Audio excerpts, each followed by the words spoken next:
continue our conversation with Richard Viguerie, the chairman of ConservativeHQ.com. Richard, you heard Mitch McConnell there saying a lot of the right things. Do you expect the House and the Senate to put together just a straight-up Obamacare repeal and send it to this president for his veto early in the next Congress? Actually, I think that probably will be the case, JD. I think it'll, I'm not sure how much of an impact it'll have. I think that they will do that.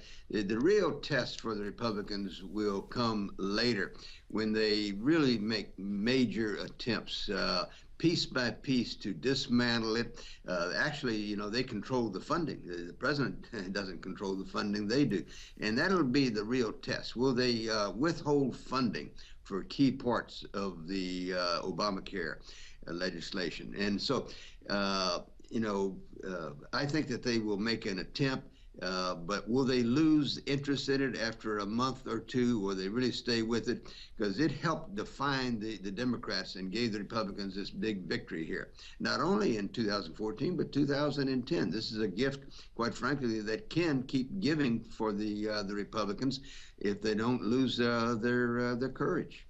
Well, in terms of what may happen, not only does the Congress control the purse strings, but it seems to me that the conservative majority, the Republicans in the House and Senate, can control the theme with smaller pieces of legislation after a full-tilt effort to repeal it. For example, our colleague John Gizzi was with us the other day. He said he expects statutory language to be introduced saying if you like your doctor, you can keep your doctor. See the House and Senate pass that individually and then send that directly to President Obama.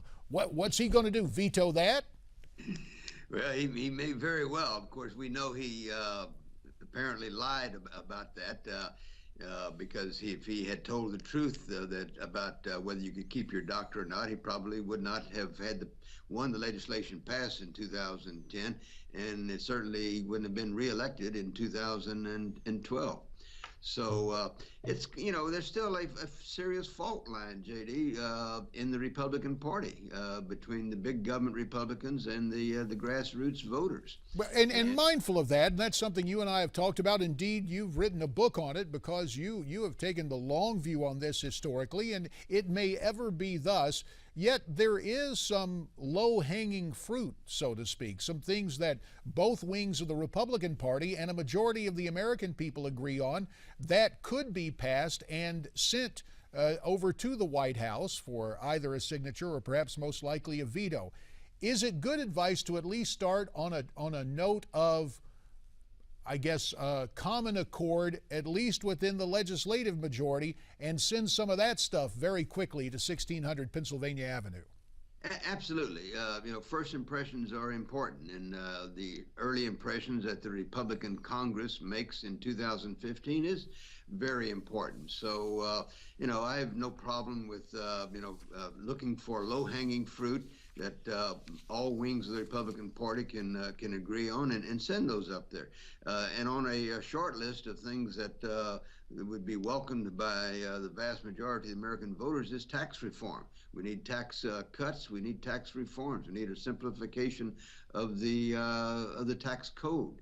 And there are many things that Republicans can come together on, and things that are going to divide the different wings of the Republican Party. But let's make a good first impression on the American people in January, February, March. And with that in mind, Richard, only a minute remains. Still, the president is talking about executive action on amnesty. Do you expect him to take it? And what do you think the Republican approach will be? 30 seconds, sir. I think he will make some attempt to legalize illegal aliens. And I think that this is such an important issue to the Republicans that I think the Republican leaders will call him on this and stand up and make a serious attempt to thwart him here and stop him. So I think this is going to help define the Democrats as out of touch with the American people. And I think it'll be a very positive advantage for the Republicans and very harmful to the Democrats. Richard A. Viguerie of ConservativeHQ.com, one of the true wise men in Washington. Sir, as always, we thank you for your time and your analysis. Thank you, JD. Always a pleasure, buddy. Great to have you, Richard. America's Forum continues following this time out on Newsmax TV.